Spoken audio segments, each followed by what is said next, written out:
Welcome to heCast, the official podcast of He Changed It. As always, I am Mike Chisholm. As always, I am so excited to have another conversation in the space of men's mental wellness in the world today. Today's guest is phenomenal. Now, okay, first off the hop here, we were trying some new configurations. We're actually expanding what we're doing with heCast in the technological realm, and we're trying to make it look and sound better. But in that, sometimes there are growing pains. This episode in particular has a couple of little glitches and things like that, but we needed to release it anyway because the story is so powerful. My guest today is a guy by the name of Jim Clipperton. Jim is a phenomenal guy. I've known him for years, and I've watched his journey for a long time. I've watched his journey in business and in life, and I just appreciate him so much for the growth, the trajectory of growth that he has shown. Very big businessman. Built a business from scratch and sold it to a gigantic outfit. Now, through that, there are a lot of lessons that Jim learned. And he talks about that. He talks about the mentors that he had growing up and building in business. And he talks about the stress that he had, just the monumental tasks that a business owner of his scale had when he was in the trenches was just monumental. And he, I just really appreciate the fact that he is so open about his journey in business. But then there's also the personal journey. And we're talking about a guy here who, if there's a man's man in my life, a guy who's categorized as a man's man, Jim's that guy. And he's just absolutely, he's a gem of a guy. But at the end of the day, things like vulnerability, things like going through, some of these really hard situations we go through in life, and many times men don't know how to react to that. Jim is a guy who really, really took how he used to think and evolved it into how he thinks now, and he lets us in on this journey here. I cannot thank Jim enough for taking time to come here. He is a pretty private guy, and for him to kind of open up and talk about some of the issues he talks about here, every guy should hear this podcast because I believe Jim can mentor almost all men in one way or another. So don't worry about the glitches and things like that. We know we're fixing them. It's because we're making things better. That's what's going on here. But the story is worth listening to. Jim is a heck of a guy. heCast, the official podcast of He Changed It, is very proud to present my conversation with Jim Clipperton. As we've started heCast, as we've started moving forward and having these conversations, people have come out of the woodwork, and we've gotten referrals from people who have said, hey, you might want to talk to this person with a story. And there's a whole bunch of people that we've talked to that actually haven't appeared on heCast yet that have these amazing stories and have shared, have been inspired to share some of the things that they have gone through in becoming vulnerable in these conversations coming out. And I think that that's the purpose of this whole thing. And I'm really excited about that. One of those people is my guest today. His name is Jim Clipperton. And Jim and I, he and I can talk and converse about things. It's like we've been best friends for a long time when we get together. But the genesis of that was a referral from somebody, and they said, hey, you got to talk to this guy, Jim. He's a real successful business guy. He's got a lot of good stuff going on, but boy, there's some stuff going on behind the scenes. And man, I met with him, and he told me his story, and then we didn't talk for a while, and and then we've reconnected as at the divine timing as to when we were supposed to do this. And so Jim's come on here. It's not going to be his first time here on heCast, and you'll see why when he and I get going. But Jim, I'm so happy that you're out of your comfort zone a little bit, but you're not, because we can talk like we're good at this. I bullshit with the best. Welcome to heCast. I'm happy that you're here. I'm happy that we're finally doing this. And welcome to heCast, man. Thanks, Woody. It's been a while, as you know. Yeah. You and I connected through a very good mutual friend. We did not know each other. I thought I was ready to talk about my story. Yeah. And I ghosted you for probably a year and realized that I was not ready to tell anyone about my issues. I was still own my companies then. And, it's not cool for a well-known businessman and a successful person. It's not cool for them to have mental problems or depression. When you're trying to put this front forward, Can't show weakness. you're running. We had a team of 130. We had 6 rental stores and 3 Bobcat divisions, and it's not cool for your team or your bank or your financial institution or anyone who's supporting you. Bobby Blunt, at that time I was 16 million in debt. We were building the company, building. And I felt I had to ghost you. I felt that no one needed to know my story. No one needed to know what I was going through. Obviously personal friends did, you did, but the world didn't need to know at that time. Yeah.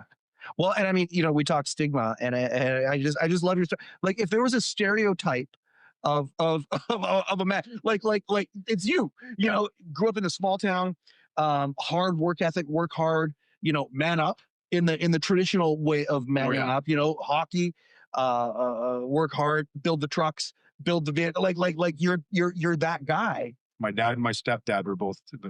My dad was an outrider for the Chuck Wagons. Yeah, he was the cowboy. I showed the picture during one of our presentations, and my dad was the Marlboro man. Yeah. And my stepdad, man, French Canadian, hardest worker I've ever known. Back in '82, he had a construction company. Ended up getting hit where everyone else did there when interest rates went to 25. Yeah, in the '80s. Yeah. All he did was put his head down and keep working. That's all he just had. Unbelievable mentors, but like we talked about back then, no one talked about. Yeah, vulnerability wasn't the top list. No. Growing up in Coal Lake, Alberta, you're working with oilmen. You're working with like I grew up in Coal Lake. Yeah. A lot of my buddies' dads were fighter pilots. Yeah. Well, yeah, there's the men of men. Yeah. You go to their house, you call them sir, you call them mister. I still call people mister. Yeah. Like I people younger than me and ma'am. I go to restaurants, call someone ma'am. They're like 20 years younger than me, but it's just the way I was brought up. But you bring up in that culture, and you cannot show weakness. No. And I mean, so is that where you got your work ethic? That's where the work ethic came from. Was it? Grew up farming. Yeah. You can. I mean, you show me a lazy farm boy, and I'll show you a poser. Yeah. Like they farm boys and community. I grew up in the most unbelievable community of Coal Lake, little place called Riverhurst, and everyone was family related. A little bit of a sidebar. When my father passed away when I was 5, up until that time, my mom, my dad, and my sister Kendra, we lived in this 8x30 trailer with no insulation and no bathroom. So we had an outhouse. Oh yeah. And then when my father passed, the whole community, my relatives, all came together and they built my mom a house. And that's where I pay it forward through all the years in Norval that my team, the company, you guys gave back to the community in so many ways. Because you grew up in that. You grew up in, if you want to call it culture, but back then they didn't call it culture. It's just what you did. Yeah. You supported your neighbors. Yeah. Riverhurst Hall, which my grandfather was part of the construction of. Riverhurst Hall was where we would just Halloween out the country, the sticks. Mm-hmm. We would have us dressed up, and there'd be people putting candy, and we'd do a circle in this Riverhurst Hall, and we'd trick or treat. We'd have Christmas pageants. We'd have it's just the community. It just really best place in the world to grow up.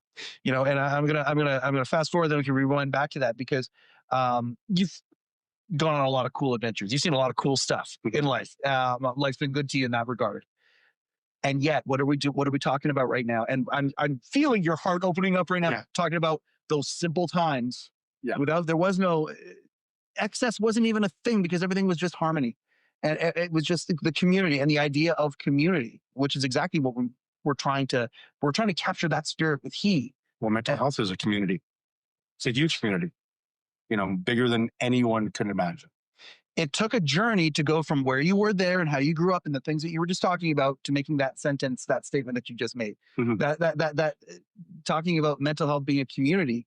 16-year-old Jim wouldn't have said that. No, 30-year-old Jim wouldn't have said that. 30-year-old is there. Thank you. And we get to this place when we get to middle age, many times where some of these things that we have been taught, the experiences that we have, the people around us, the people that we love going through experiences or whatever, they start challenging the framework that we have built over the years. And that framework starts to bend. And if we ignore it, it'll break. Mm-hmm. And I feel like that is kind of the test that you were given. Yeah, you're at this place, you got all this pressure, big business. How many people on your payroll at the last? About 130. 100 people. 130 people. Like, that's a lot. What one realizes you have 130 teammates. Yep. But you're supporting, theoretically, could be up to 300. Depends on kids and wives. And it's not, when you go to sleep at night, you think, do I have enough for payroll? It's not those people you're just thinking about. Because Norval, we had Christmas parties. We had kids' Christmas parties. We had an amazing HR team and ladies in the store and guys that would plan these things. And you go and we have 30 to 40 kids at these kids' Christmas parties, and you're like, you're not just supporting the 130. Yeah. And you look at all the big businesses in this area, they're not just supporting the 1,000 people they employ or the 500 people employed. They're actually supporting everyone that those people are out there. That's so exactly it's right. Yeah. it's just astronomical how it grows. And it weighs on it. If you're the guy, like, now corporations are starting to do their thing, and corporations many times faceless, and they don't think about that at all. When you're the guy, when you're the local guy, that's all you think about, right? Yeah. These people who also have these problems, who also have these lives. My boys knew, they knew when I was coming to a store, I have a tick. When I'm stressed, I will scratch until I'm bleeding my arm. Really? Yeah. They know if I'm walking to a store and I did it subconsciously, I'd be scratching myself, and all of a sudden I'd be bleeding here. And I'd start wearing long sleeve, but I'd still get that itch from stress. And my boys all knew. I didn't know they knew, but yeah, they all knew that as soon as Jim starts scratching, he's a bit stressed. I didn't know that about you. That's nuts. So yeah, if I start doing this, you should stop the interview. We'll stop right now. Yeah. Stop the conversation. Life, and I mean, there's so many nooks and crannies we can go into. You're building your business. Things are going well with the ups and downs of building a business, all of that sort of stuff. When that mental framework started to be tested, what was the first keystone that started the avalanche? Well, man, so I was always a weekend drinker. Yeah. And I would, we used to call it wheelchair drunk. Every couple weekends, I'd get wheelchair drunk, where you cannot walk. Yeah. And I think I used that to relieve my stress. Yeah. And so I don't believe, if you look at the history of the companies, mm-hmm. before, when I drank, mm-hmm. and then after I quit drinking and put my better thoughts and my actual input into the company instead of just running along, when I got control of the company and I quit drinking, that's when you saw, until that point, 10 years ago, Norval was 3 stores. Yep. It was Lake Country, Vernon, and Armstrong. Yep. I had a wicked team. When I finally met my current wife, found... That's 12 years ago? Sorry? 12 years ago? Roughly 12 years ago. 12, yeah. Okay, yeah. Yeah. When I met my current wife, and she got me into... So I'm going to have to backpedal. Sure. We lost a team member at one of our stores, passed away. Very tragic. And whenever that happens, that hits hard. Absolutely. Especially when you're in a small community. It was a community of Armstrong. I got really heavy into drinking, and WCB recommended and advised. So I went and saw counselors and psychiatrists or psychologists. I can't remember. I don't know. I saw 4 or 5 different people, and none of them clicked. So I just kept drinking. Yeah. And then my Nicole, who I was dating at the time, told me about this this thing called Body Talk. Yeah. And this amazing lady named Danielle. Mm-hmm. Being from Northern Alberta, well, that's all bullshit. You know, that's all. Oh yeah, That's voodoo crap. That's woo woo, man. Yeah, that's not for men. Yep. So, anyways, I finally gave in and I went and saw Danielle. And dude, you know, like I get tested, and you do that. Again, if it's MRI or whichever one where they put the lick ink into you and it feels like you pee yourself. Oh, you know, yeah. Feeling goes through it. Yeah. I'm laying on the table with Danielle, and she's doing this body talk. And during that, I felt this warm flow through me.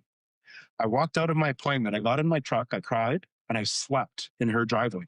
She came in an hour later, knocked on my door of my truck, and asked me if I was okay. I was exhausted after seeing her. So it was voodoo, or whatever you want to call it, finally worked for me. Whereas all these psychiatrists and psychologists and that didn't work for me. And that's what I try to tell my friends. I said, don't give up. Try to find something. Look to the weird. Well, Yeah. no, I shouldn't even call it weird. No. Look to what you think is weird. Yes. You look to something completely different, because that's what worked for me. And I'm a Northern Alberta redneck. And I saw Danielle for probably 8 months. I sent 3 of my good friends to go see her. Yeah. And they were all changed too. Even when my one of the buddies in construction was traveling across Western Canada, he would call into Danielle and talk to her. He'd book an appointment to talk to her, even though you couldn't do the actual hands-on. Oh yeah, there's remote body talk and things like that. It's wild. It's wild. Like the rabbit hole goes deep. Yeah. And it seems weird because it's not you know, it's not everywhere. Yeah. You know, it's not the norm, quote unquote. But the moment you see it, you realize why you know, thousands-year-old, you know, my wife is down this path, you know, he changed it. The roots of it are rooted in natural health practicing and things. And there's a reason why it endures. Yeah. And it's been around forever. Right. And so that was the thing that allowed you the opening and start healing. You know, it was a support before that. Nicole taught me to be open. She and Danielle and Nicole taught me to be open. I used to hold everything in. I didn't want to have confrontation because I had enough shit at work. I didn't need to come home. And so now, whether she likes it or not, I bring up everything that's bugging me. Yeah. And we have our discussion. Get it out. We get it out. Yeah. Whereas, you know, she probably regrets getting me to do this because I generally have a lot of stuff that needs to come up. But anyways, she taught me not to hold things in. She taught me not to. So Danielle was the start of it. I'll go even to the night I quit drinking. We were up in Revelstoke. I hadn't got control of my company. And so my nickname in Revy was Shooter Jim. I would buy trays of shooters and me and my buddy would get hammered. Yep. That's it. We'd go to Whistler for competitions, snowmobile competitions, and I'd buy trays of shooters. And so that was the joke. Oh, Shooter Jim's in town. Let's go just start racking up. And that night, I was with Nicole and a bunch of my good friends, a lot of really good friends, guys who you risk your life with planning shoots and that, guys that would always have my back. Yep. And for some reason, that night I decided that I was pretty drunk. Heard a rumor that if you do a bump of Coke, it brings you back. You could party more. Well, I should have known better. I do not do good on chemicals. I've tried in the past. I do not. And I did this first time in my life. I did a bump of Coke, and I turned into a mess. And I woke up the next morning. Nicole hadn't left. She was still with me. And that's the day I realized that I was losing control. I didn't have control of my thoughts when I'm drunk. And if I kept this up, 1, I was going to lose Nicole. 2, I was going to lose, I have a very gorgeous, smart, beautiful daughter. If I kept this up, I was going to lose her. I just couldn't, my company would have been, you know, I just realized it. Quit drinking that day and quit for probably 5 years. Cold turkey? Cold turkey. Just you made a decision. Made a decision that morning. I'm a very stubborn guy. Made a decision that morning. Now I'm comfortable if I have, you know, good friends coming to town from out of town. I'll have one whiskey sour with them. Yeah. But Nothing more powerful than a made up mind. No, I was done. I did not need to ruin my whole life and my family's life. And It just took one idiotic moment. And believe me, that night I was an idiot. Mm-hmm. Nicole told me about all the stuff I did after that. And Jesus, I'm surprised someone didn't shit kick me. I was an idiot. So I just realized, nope, I'm done. Good for you. Yeah.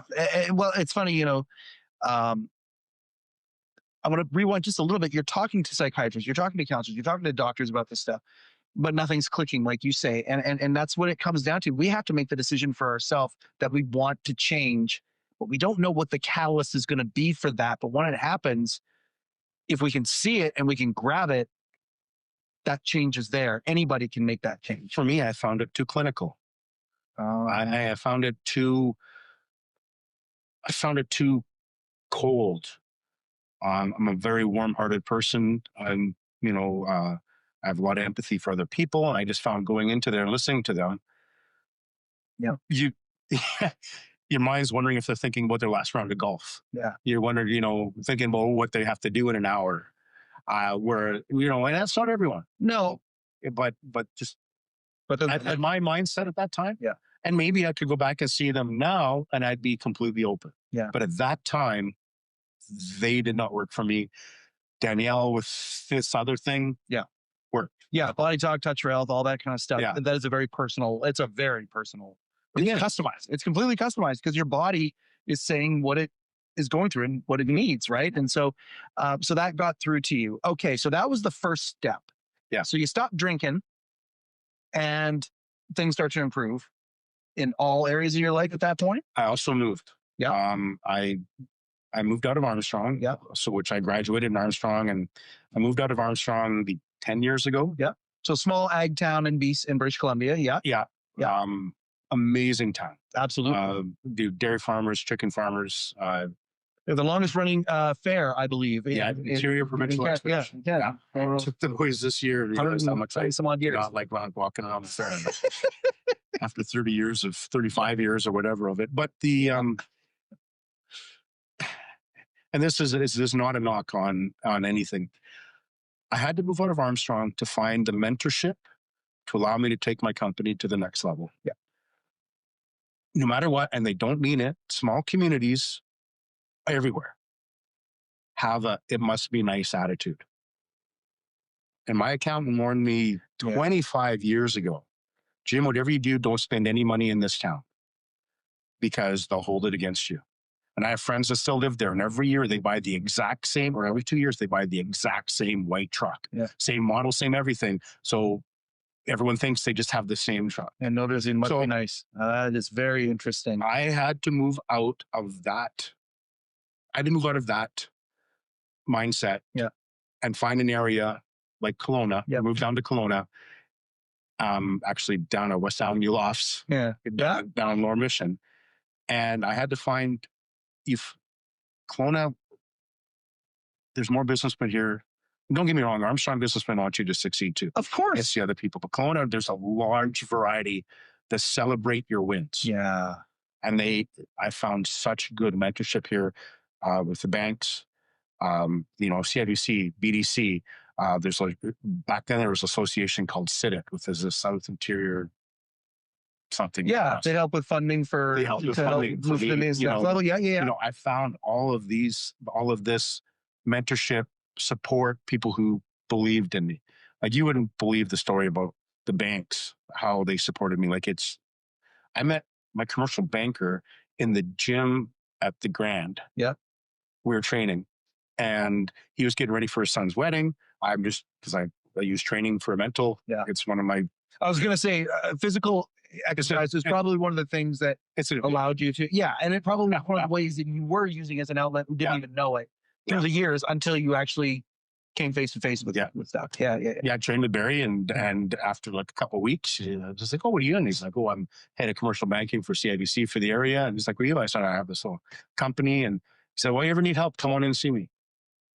And I remember when I wanted to buy out my two partners, I had this paperwork, a bumpkin from Armstrong, and back then I did not have the financial knowledge I do now. Yeah. I was the face. I was the salesman. I was the guy who everyone knew Norval. Jim. I was You were the friendliest. I was the friendliest guy in the world, and I was a relationship. Did not know P&Ls, did not know balance sheets, did not know all of that stuff. So I walked into CIBC. I went upstairs to the commercial. I have this pile first of shit that I probably don't even understand. Mm-hmm. And the lady's like, "Can I help you?" I said, "Oh, I'm looking for Barry Abel." And she's like, "Do you have an appointment?" I'm like, "No." And she's like, "Well, your name?" I said, "Jim Clipperton." And all of a sudden I hear from this office, "Jim, come on in." Barry goes through all this paperwork. He's like, "You know what? We can do something for you. We're going to support you." And he introduced me to the most amazing banker who we're still friends. We still talk about Chris. And between them, Sidit, and BDC. Yep. And I'm sitting at a table, a bumpkin, and I'm looking around, and there's BDC, Sidit, CIBC, and they're distributing what part of my debt that they want to carry to get me the lowest interest rates, what they can do within their purview, because they can't fund shares. They can't, this can fund business equipment, this can fund. And they sat there, the three of them, the three banks, 6 people, well, 7, including myself. I'm sitting there stunned. I'm like, and right there, sitting in that room, I visualized Kelowna was the best move for me. Did you feel imposter syndrome at that moment? Or did you feel like, no, I'm leveling up and I know what it's like to level up, like you're in the gym, except it's different? I felt like a fly on the wall at that moment. Yep. I did. I'm just like, I don't know why I'm here. Like, so a little bit of imposter syndrome. It was like for my it was. Yeah. And then there's a gentleman, Tony Zushtok, that worked for BDC at the time. And Tony is the most unbelievable financial numbers guy. Tony explained everything to me. Yeah. And at that moment, Tony mentored me. I got an advisory board of 5 amazing people. And there's, one that passed away, but the rest are still, they are, most amazing people. Having that advisory board, that I would not make a decision for the next 10 years of my life till I sold without talking to that advisory board. Wow. All my expansions, everything that I did, I would like brain it out to them on the email. Yeah. And they would answer back. One of them was always the negative Nancy. Yep. He was positive on it, but he would always give the worst case scenario. And I so you knew you had that. You knew yeah. And I'm retired. He still gives me worst case scenario. Love the guy to absolute death. And he still gives me, "You sure you want to do that, Jim?" I'm just like, I don't have the company anymore. I know, but this is personal. But anyways, so yeah, I had to move out of Armstrong to find the people that are going to 100% support me. Gotcha. And it's sad. And you stumbled into them as life just you just stumbled into them. It was. And then referrals, like you stumble into one and then, oh, I know this person. And then suddenly you start. But when people are trapped and they're in that zone where they're just trying to get by to the next day, they're not even thinking about stuff like that. And I appreciate you noting that, because, guys who are listening to this right now, it's like, okay, who's your advisory board in your life? Yeah. Who are the people? And do you need a fresh perspective? Does it need to be, it may not need to be, I need to move, 100 miles up the highway this way here, but it might be, I need a fresh perspective, at least. It might be my first advice to every single person who calls me is find a peer group. Even before we sold the companies, my general manager, Troy, he left for a little bit, but he started with me when he was 18. Oh, wow. Unbelievable kid. Guy, man. Yeah. Man now. Yeah. He went into a peer group with the American Rental Association, which is the massive association that takes care of North America. Yeah. And he was in a peer group, and they find your income and they put you into a peer group with others. And he was with a lady from Hawaii. He was with a very large company out of California. I think there was a company out of Chicago. And so they would have their peer group meetings monthly, and then they would do a factory tour usually. I think once they did Skyjack, and then they would meet for down meetings, and they would take my financials, like the company's financials, and they would deep dive it. The one thing is you can never hide anything, because if you hide it, you're just going to shoot yourself in the foot. This is interesting. This is an area, we haven't talked about this before. This is an area where you were vulnerable. Yeah. You were totally vulnerable. Like you were like exposed, but it was from a business standpoint as opposed to your stuff. That's interesting. Is the best thing. There you go. I had an amazing advisor. Troy had an amazing peer group. We ended up stepping back. I ended up selling the company, but that's a It was actually a mental decision too. Oh, An emotional 100%. decision. Oh, 100%. It wasn't Yep. business. It was, we can get into that, but why I decided that. But yeah, that's the first thing I tell everyone is another friend of mine runs a very unbelievable company. And he came to me about 4 years ago before anything. And he said, what did you do? I said, first thing you do is find a peer group. I said, look at your industry. I said, find someone who is close to that industry. I think they have a thing called EO now, Entrepreneurs Okanagan. Oh, okay. Yeah. And he joined an EO group, and he's doing amazing. I just bought some product from him the other day, and he says, Jim, it's like the company's taking next level. He's able to step back, spend time with his grandkids. So it's just, if anyone here is in business, I recommend peer group or advisory group. Yeah. It's 100%. Any person who thinks they know 100% about everything is screwed. Yeah. I always walk into a room and think I'm the dumbest guy in the room, and I'm going to learn everything from everybody else. Yeah. Well, and I mean, you talk about the peer groups and whatnot. This is why he changed his building a community. This is where, I think about my dad who we lost him 4 months ago now, but, he went to this men's group for 15 years. My dad's been on the show and we talked about it. This men's group has been around forever. I'll say this, my dad was part of a men's group. Which one? It's been around for, that group. Yeah, that's the one that's been around for, it's a legendary group here. Yeah. And I went to it after he passed away, and it was kind of neat going there for them, because a lot of them had been with my dad for a long time, and having his kids show up and we could kind of all grieve together and talk about that. I went 4 weeks in a row, and there are guys who they're completely different people in a good way than they would be, simply because once a month, once every couple of weeks, once a week, some of them will go and they'll just sit down and they'll just talk about what they're feeling in front of a group of other guys who they're not giving advice necessarily or whatever, but they just provide a sounding board for it. And it literally is the difference between night and day for them. Yep. And I mean, so everything, yes, business, but also when it comes to this stuff here, to mental health, it's a huge, huge, huge game changer that a lot of people just don't get out of the box to go find. But it's not even just them talking to each other; it's them being there for each other. Totally. It's having human companionship that is outside your normal. Holding space, huge. Holding space. Yeah. Now that being said, so you quit drinking. In some ways, things start to really motor and move forward and whatnot. I think I replaced my drinking because I've always been an adrenaline junkie. Yeah. I've got shoot climbing. There's a bunch of videos on YouTube of me doing stupid shit and wiping out. I think I needed to replace that hit of adrenaline of the drinking in that. Yep. So I started taking a lot of risks within the company. We, they were always calculated risks, and they always went through the advisory board. Yeah. But I was well out of my comfort zone quite a few times. I opened West Kelowna, did master renovation there. As soon as my good friend sold Win Rentals, when Brad and Bert sold, right away I started looking for a building in Kelowna. Opened up a Kelowna store. Then I ended up buying out West Equipment Rentals, and all that was in like a 6 year span. Yeah. It was like bang, bang, bang.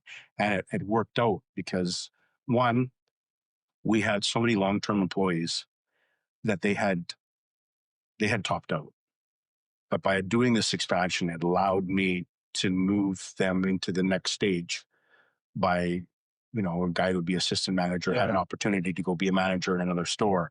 A guy who was a manager of a store was the opportunity to be a district manager.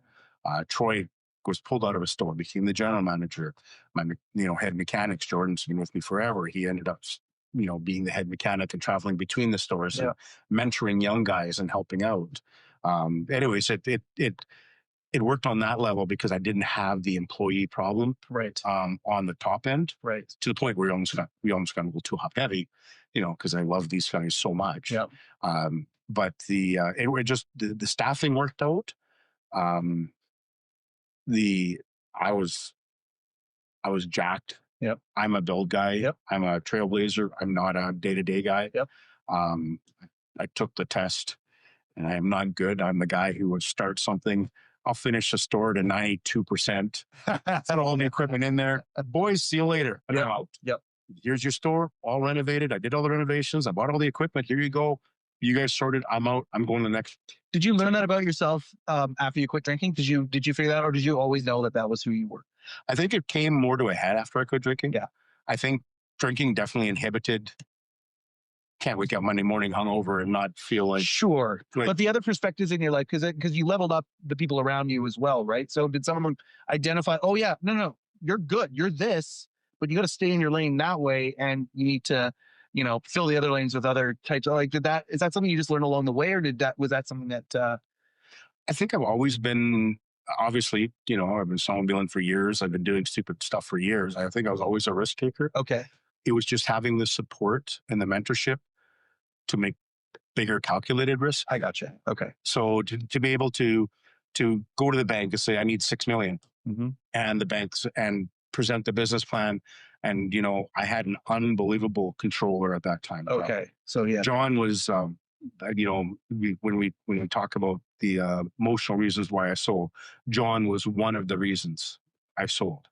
And I had an amazing, he had stories of, he used to work at a lumber mill in Russia where guys would come in and he'd have to give them cash. He worked for Boza, which was a massive development company down there. The guy was amazing. He just wanted to work, part-time. Yep. Wanted to live in Vernon near his family. And so he applied for this controller job. And so overqualified. Gifted the Messiah here of accounting. Anyways, so I had such a good team. Yeah. All the way from, if you want to call them yard guys, but all the way from my yard guys, all the way up, we had an amazing team. And it just made everything, those risks, going and borrowing $6 million and then another $8 million and then buying another company and just growing and growing. It was all the teamwork and the people with me. Should never say behind you. The people with me were the ones that allowed Norval to go where it did. Yeah. So a few years ago, train went off the track a little bit. Yeah. So it was a hard year. I going back, I have a 29-year-old daughter. I started Norval in 94. She was born in 96. Yep. There would be actually weeks I never saw her. And because I'd leave for work at 5:30 in the morning, I'd come home from work at 8 o'clock at night, and she'd already be in bed. And a lot of guys, that's just what you do to build a company. Yep. It definitely, it definitely ruined my first marriage too. There's no doubt about that. There was a lot of issues that went on because of the interactions there. But a couple of years ago, I'm working every day. My boys I had Lucas at that time. I have 2 boys now that are 6 and 3. And I had 3 of my mentors pass away in 1 year. I had John, my controller. He had just retired from me. Him and his wife, beautiful lady Bev, had planned on traveling, and John got diagnosed with cancer and never came out of it. Another really good friend of mine down at the coast was negotiating this during the negotiations to sell his rental companies, and he had 4 to 5 stores, and him and I talked all the time. He was an amazing man. Foxhole buddy. Yeah. During the negotiations, Russ got diagnosed with a brain tumor. And I believe it was about 1.5 years after he sold that Russ passed.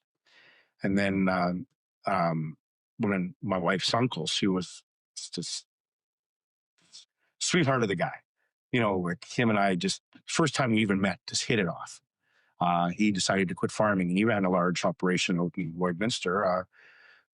Same year that he leased out all his land, said he was quitting farming. When Nancy and Lorraine were going to start traveling, he got ALS and passed away in 1 year. So what happened was that all hit me, and it's like, holy crap. That time I was 51.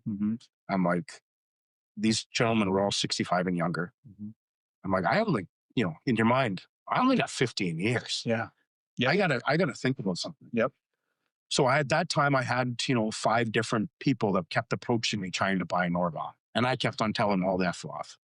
My buddy, my really good friend, Chris, runs Sunbelt. And Chris called me one time. He says, Jim, monthly call, you ready? And I said, Chris, I'm coming for you. I said, I'm going to own this valley. I said, I'm serious. I said, I'm going to own this valley. At that time, I hired our mutual friend, Angie, to start doing, promotion was going nuts. Angie was doing so many on locations for me. And she was doing like little town musical gatherings, and there'd be Norvell tents. And I was going for Sunbelt, the second biggest in the world. In the world, And so I went down to Chilliwack and I spoke at Russ's funeral.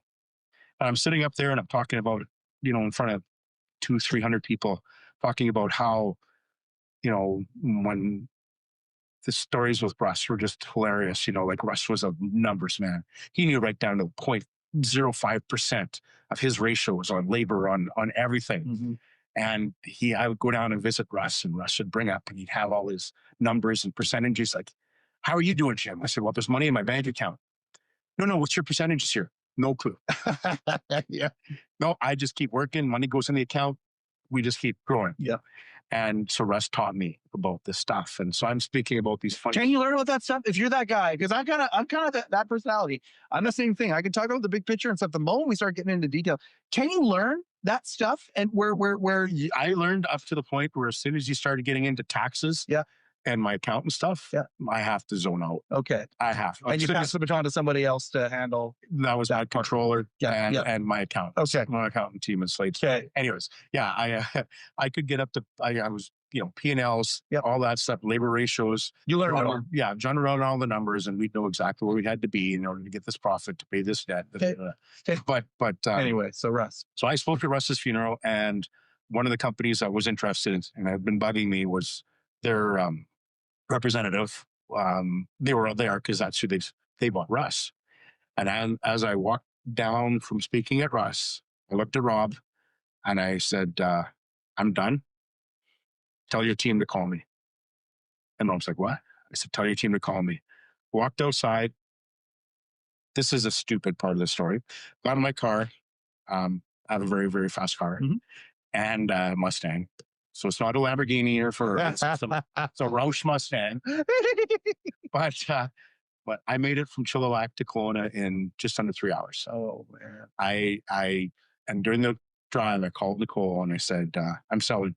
She's like, it came out of the blue to her. I said, I'm done. I'm selling. I said, I spoke at Russ's funeral. I want to be with you and the boys. I want time for Maddie, my daughter. I said, I'm done. She's like, give us some time to think about it. So I gave it 2 weeks. Not even. I guess it was probably about a week. And I called my friend Chris at Sunbelt. And not even a month earlier, I told him I was coming for him. And I called Chris. I said, Chris, I'm done. I said, I went to Russ's funeral. And Chris refused to work with Russ too. Yeah. And so Chris knows this industry very well. And I said, I'm done. And his first words like, quit bullshitting me. Yeah. And I said, no, what? I said, I want to be with my family. Yeah. And I've watched too many lifers in this industry miss important parts of their life. And so, that's how it is. And I think signed the LOI on September and it closed November 30th. Yeah, it was fast. It was 3 months. It was so fast. I remember you telling me that you were doing it and then it was done suddenly. It was the biggest. Big corporation came in and bought Sunbelt. Loved what, and the Sunbelt, loved what you had built. And they'd watch. Yeah. Chris used to have a company called GWG down the coast. When he owned GWG and we weren't competitors, Chris and I would talk numbers, and Chris was one of my mentors. Chris was a huge mentor in this rental industry. And the man is still, I think, one of the smartest rental men I've ever met. Mm-hmm. But when GWG sold to Sunbelt and then Sunbelt bought Win, all of a sudden Chris was my competitor. Yeah. So we still have conversations, but they were always kind of guarded. Yeah. And he would, I even took my wife on a baby moon one time to Hawaii and golfed with Chris in Hawaii. We were and I still consider him one of my best friends. Mm-hmm. But it was, I told Chris, I said, they weren't the highest amount, but it was the best deal for my team. Mm-hmm. Troy, general manager, became a district manager. Yeah. And he's killing it. All my guys retain their stores. We've had an economic slowdown. So some of the teams no longer there, or they've moved on to different things. But I told Chris it has to close in 3 months. I want it done November 30th. And Chris, done. And it was done. So there's a whole bunch of places I want to go to about that. I want to talk about purpose and how it's been since then. Because like you talk about how you have been working hard since you came out of the womb. You've been busting it, working hard, building. And suddenly, holy crap, everything's different. Yeah. But I also want to go back. What was it that made you go on radio silence for a year? I still own my company. Yeah. And like I said, I couldn't let people know that this successful, if you live in Kelowna or anywhere in the Okanagan, you heard my radio ads. Because I had the most amazing radio teams behind me. And they're still all really close friends. We still all hang out. I could not let anyone know that I had mental problems. See, and I want you to talk about some of the things that you had, because yes, we're in locally we've been embraced, and so many people locally know this, but everybody out there who's hearing this, whatever country you're in, you all have somebody around you in the city where it's like, oh, that guy has it all. That guy has it all. Oh my God, he's got the world. He's spinning it like a basketball on his finger, and that was Jim. Okay, and everybody knows that person. And now I want to ask you a little bit about what you were feeling and what you were going through, because what was the stuff that you didn't want people to see? That to me, I'm so grateful that you have opened up the vulnerability floodgates and are talking about it now, because there are so many people out there, Jim, and you know it. I mean, yeah, that are living that quiet lives of desperation, thinking that they're the only one. Well, how about the guy who has it all? You're not the only one. The guy who has it all has also got it. And it might actually give you perspective about what you're going through, to say, hey, hold on a second, because it can also be much bigger. Because what we were going through is some big stuff. So going back, I have to say that, the things, stress levels. So I'll go way back. I had Norval for 30 years. Yep. In those 30 years, we had seen 4 to 5 slowdowns. Yep. And then in 2010, after the crash, we had this. And the joke was, because I used to call my dad Chicken Little, the joke was I was becoming Chicken Little. I kept warning the boys, there's going to be a crash. There's going to be a crash. We didn't see a crash until a year after I sold. That's interesting. Because you became a pessimist a little bit. I became a pessimist. I just kept waiting for this crash, and nothing happened. Won't get political, but government kept dumping money into the economy, which eventually 2 years ago, year and a half ago, came back to bite everyone in the ass. Mm-hmm. But I was becoming a pessimist. I was running a very high debt load for the expansions. If you ran the numbers, if I would have had a 30% crash in income, I would have to refinance everything. It was, so the stress started, the scratching started, the, worrying about the team started. You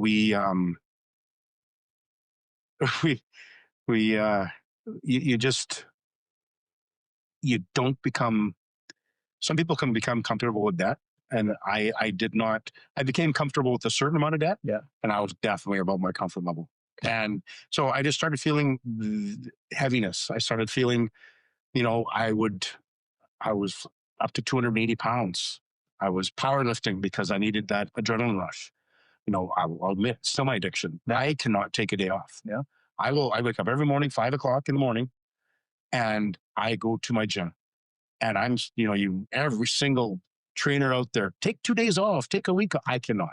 I do not know why.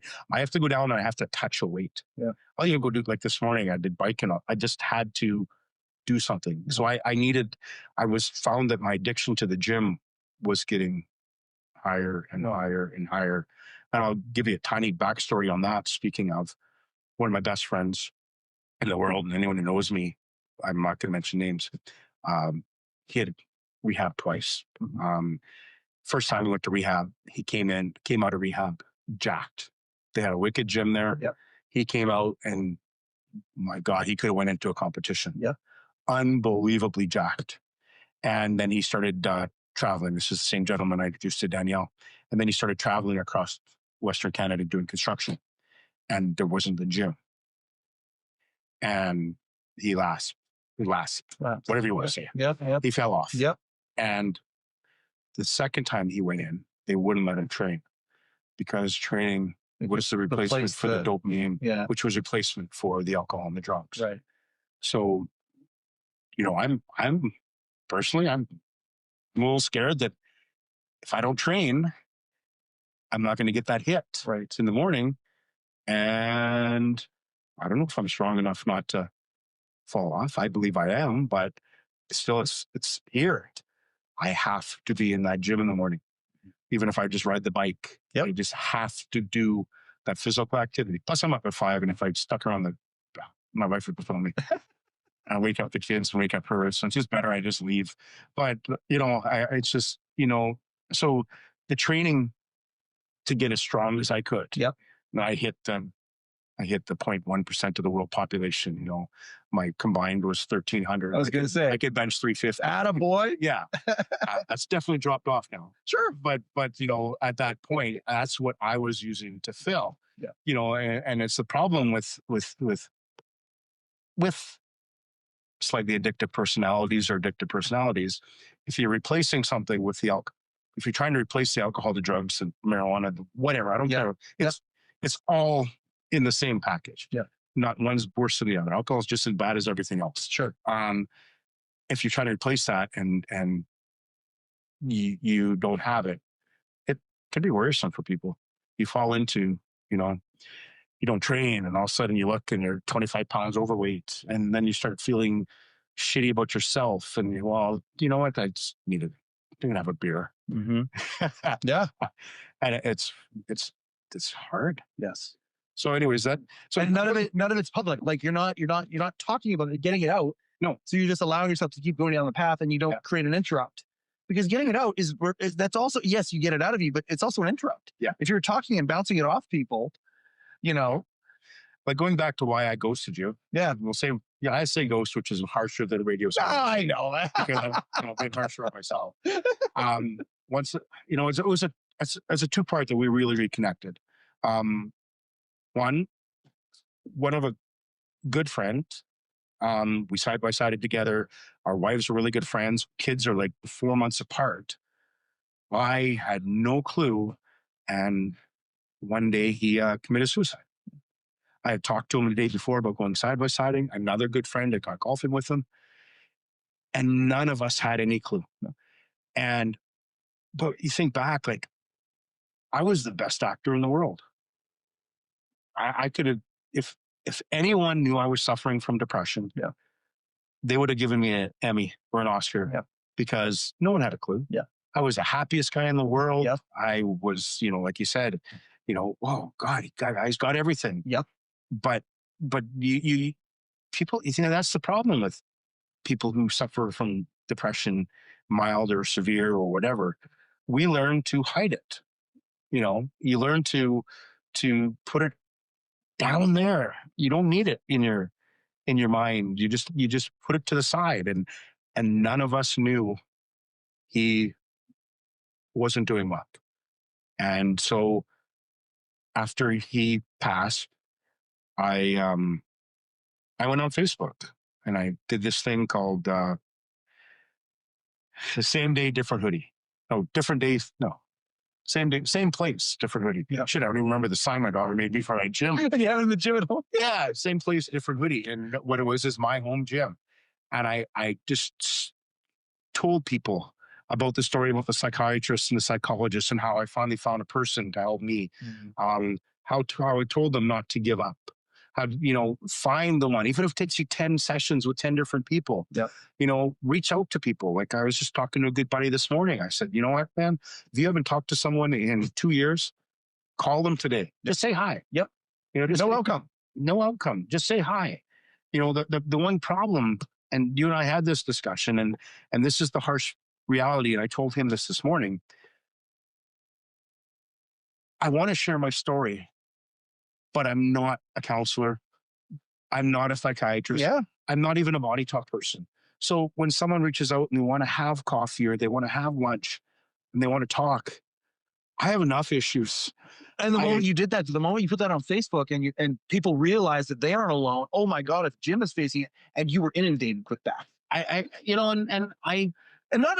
good mutual friend helped me, and helped me. Yeah. And we did a list of different counselors in the area that might work for those people, because, I believe I have a big heart, and I believe I take on other people's issues. Yeah.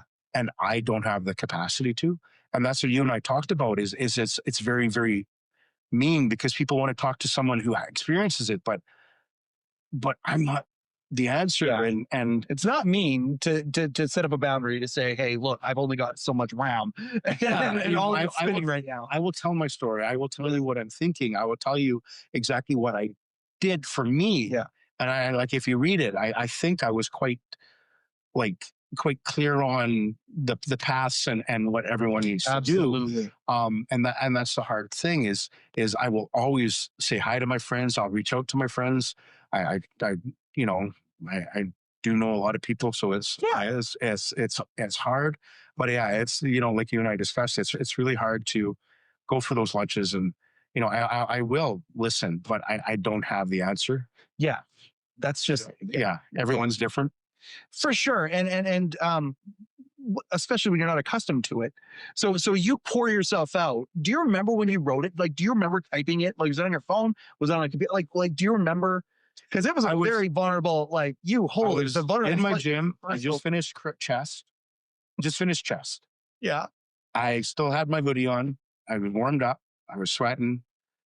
And I started typing it. I started crying as I was typing it, thinking about my buddy. And he wasn't the first. I've had others in the past, but I hadn't come to realize my other friends who had passed because of suicide in the past. I was younger, 30, 40. You called them stupid. You called them idiots. Why did you do that? You had everything. Yes. Brian, I had more of a empathy, because I knew. I still didn't understand. Believe me, I don't understand. I still don't understand that. I don't think I've ever been to that point. Yeah. But yeah, it was when I was typing out about what happened and about my past and about, Cullen, who had passed working at my store. Even now I'm having a little issue. Yeah. Not an issue. It's it was hard. Yeah. Second one was hard.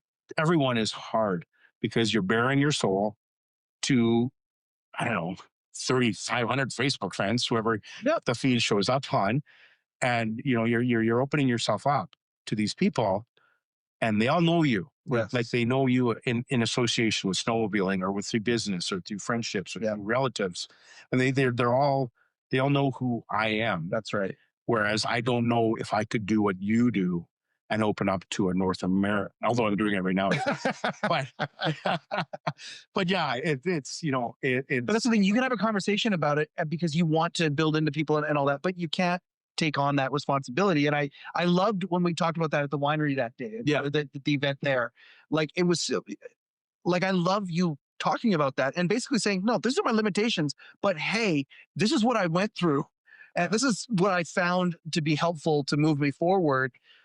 Have at her, have fun with that. And that's a lot, Jim. Like, that's a lot. Like, people, knowing what you've gone through gives them perspective of what they're going through. Yeah. I just hope everyone finds that person that works for them, or that he changed it up. I told 2 friends about it this morning. Yeah. I told them this morning, because I said, you can go on and on. No, I can't even speak English. You can go on and just post an issue you're having, and other guys will come on with their experiences. That's right. They're not going to try to cure you. Nope. They're not going to try to fix you.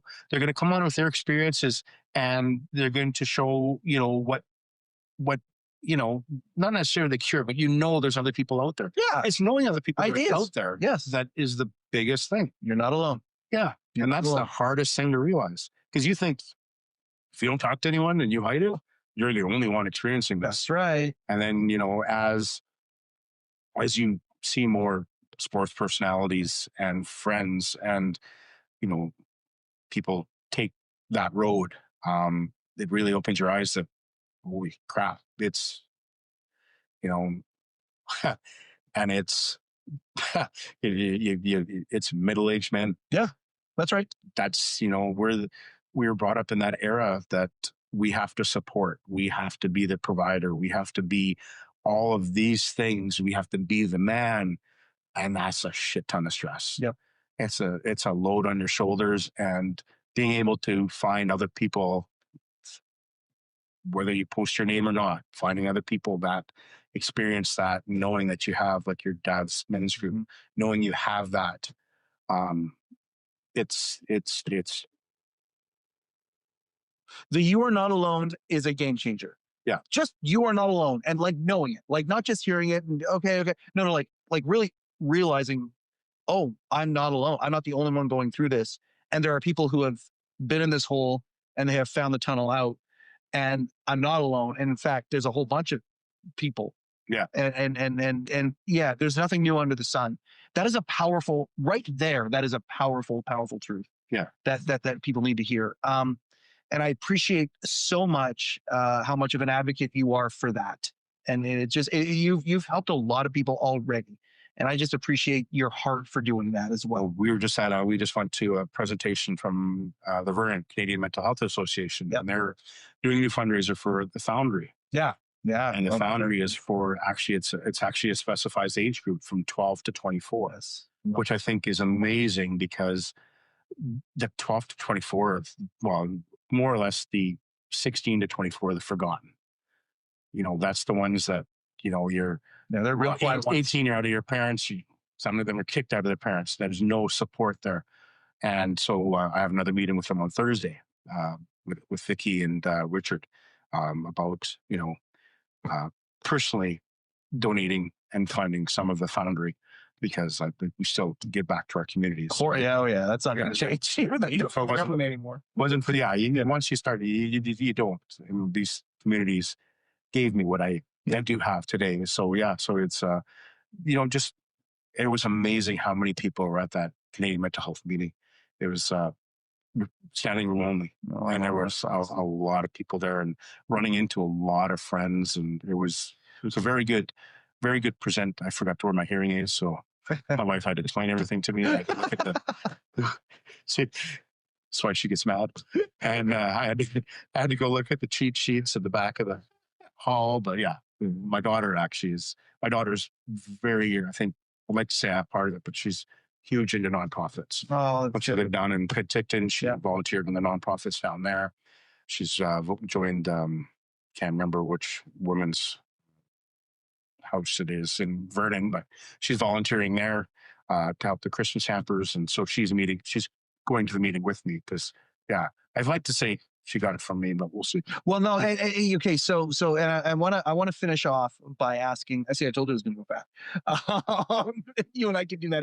Whether it's at a diner or a deli or whatever, we do that. But there's a couple things I want to talk about. Number one, you talk about the idea of how perhaps up to this point you dealt with this stuff with physical. I would say that there's certainly another one too. You have discovered organically the secret that when you give back to people and you help others, and you give back, whether it's the community, whether it's a personal thing, whether it's public, whether it's private, it doesn't matter. If you're giving and you're giving back, you know how much that enriches and how much that can be a tool to deal with things as well, right? Like when I'm in a bad place, if I call somebody up and encourage them, you know, even if it's like not completely natural, like I'm doing it just as an exercise to do, I know that it's a tactic that I can do to put myself into a better mood. If I call up somebody who I know needs to have a smile on their face, I put a smile on their face, I feel better. Yeah. And you can do that on all sorts of levels. Volunteering is one of them too. So it feels like that was also part of your secret sauce that you maybe didn't even know about but analyzing it, that was definitely feels good when you show.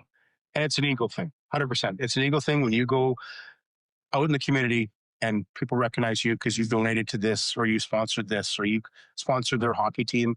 It gives you a hit. Sure. If you want to call it private stuff does too, though. The stuff that nobody knows about also gives it does. Like I've done a lot of anonymous donations. We just did an amazing MS fundraiser car show on Sunday with really good friends, the Lazics. And, it was just a really fun day, and it raised money for the MS Society. But, it's, the one thing kind of do, I'm lucky right now that I can help in monetary ways, but I sold my companies so I could be with my family. Yeah. So I am very, Scrooge with my time. Yeah. I don't like giving my time to anybody except my family and my friends. So I'm lucky on monetary, but when I was before all of this and I was able to go to these volunteer yourself, man, that's just seeing people's faces and smiling. I always get posts from our good mutual friend Angie, and she helps out so. Oh, I know. Yeah, she's just shout out to Angie Flowers. Yes, absolutely, 100% shout out. Love Angie, and she, just seeing all what she does in the community, I know that gives her, Oh yeah, not only is she a good person, but it gives you that hit. You're giving back. Momentum, enthusiasm, optimism, all that. And it's a shitty way of putting it, but no matter how down you feel, when you go and help feed the homeless, and you go, there are so many people that are below our level of living right now that can use help, monetary, physically, all of it. And it's also friends. It's also just friends saying, "Hey, I was just thinking about you. I want to make you smile today. You okay?" Yeah. Like it goes through all of that, from the feeding of the downtrodden, your daughter volunteering at a women's shelter, all of that stuff, but also just that one-on-one connection of thinking about somebody else and trying to put them first in some way, because you get a hit from it. And I do believe that it's probably there's a dopamine thing, but I also feel like it's an energetic spiritual thing that it's almost an intangible. You almost can't even measure it. But I just know I come out of conversations like that feeling better. Yeah. You just do. It's an iron sharpens iron thing. I got to ask about purpose, because you busted your ass your whole life and built it and did build it at a high level. And you did such a good job of kind of encapsulating when you went into expansion, what you did. And you sold to a big company, and all your moving parts, or I don't know how many of them, if it should say all, but a significant amount of the moving parts in your life suddenly gone. Yeah. How has the adjustment period been, and purpose? When it comes to purpose, how have you been feeling? Well, unlike most guys my age who retire, when I retired, I had a 1-year-old and a 4-year-old. So that keeps you busy. So my recommendation to anyone who's going to retire, go have more kids. Honestly, I've been able to do more things with my daughter. My daughter and my big thing now is we do concerts. We're hitting Lincoln Park. Hey, I'm going too. Sunday night. I'll see you there. Saturday night, we're doing Taylor Tomlinson at the Queen Elizabeth Theater. Oh, right on. So my daughter's favorite comedian. Yeah. So, I'm able to do this stuff. So that's been keeping me busy. My 2 boys keep me very busy. Yeah. I've been lucky that when I did step back and sell, I was done. Yeah. A lot of guys right now aren't done, but they want to sell to get out of it. Yes. They want to do something different. Yes. Like I've always stayed busy. I'm lucky. I also have 10 acres. Yeah. I get in my tractor or my Bobcat and I go push some dirt. And, I fill up around. I have it's there's always things. To your family. If I didn't have that and I didn't have the kids, I'd have the time. I'd be volunteering. You'd be because that's who I was and who I am. I'd be out volunteering. I'd be standing right beside Ange. But my boys keep me so dang busy. I drive them to school. I pick them up. I don't miss any of their functions. I don't miss any of the soccer games. I I still think I'm one of the most blessed guys in Kelowna. Yeah. You know, I still think that now I have the time for my kids. You know, I do. And I have the time for my daughter. I have the time for my wife. I have time for my friends. And then another thing, we're finally, my wife's been living in a shop for 4 years, and I'm finally building her house. Yeah. So that's keeping me busy. And then I'm not stressed enough to start scratching, but yeah, just that right on the edge. But no, to find that purpose, it's my family. Yeah. I am very lucky that my family filled that purpose, and I never got to travel a lot. Yeah. I met Nicole. Yeah. I bought an old 2002 motorhome, old Monaco, 65 grand. And I took my family.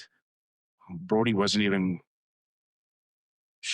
about a year. Yeah. And we drove San Diego and all the way to Texas. Awesome. And then back, 2.5 months. I just got in that old girl and drove. So, you know, I am filling things. I don't.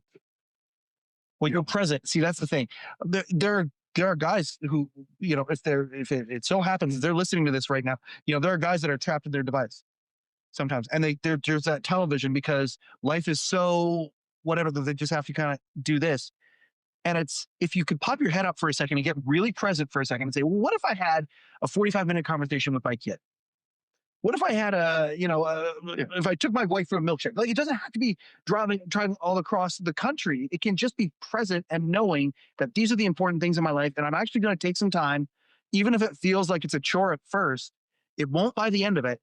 And you become present and you become aware and you're out of the trap. You pop your head up in life. And it seems like that was a skill that you have learned all of this time. And so now you put yourself in this position and your priorities are all in the right place. Well, for 10 years now, my daughter and I had a rule. Anytime we met for lunch, supper, the phone stay in the trucks. Oh, there you go. See, there we go. Now I'm trying to retrain myself. So we've been going to events. My wife and I have been going to events. We've been going out and I leave my phone. Yeah. And now, but everyone at the event, what are you up to? And I got to borrow my wife's phone and show her a picture of the new project truck I'm building or something. And she said, just bring your phone. I said, nope, I'm retraining myself.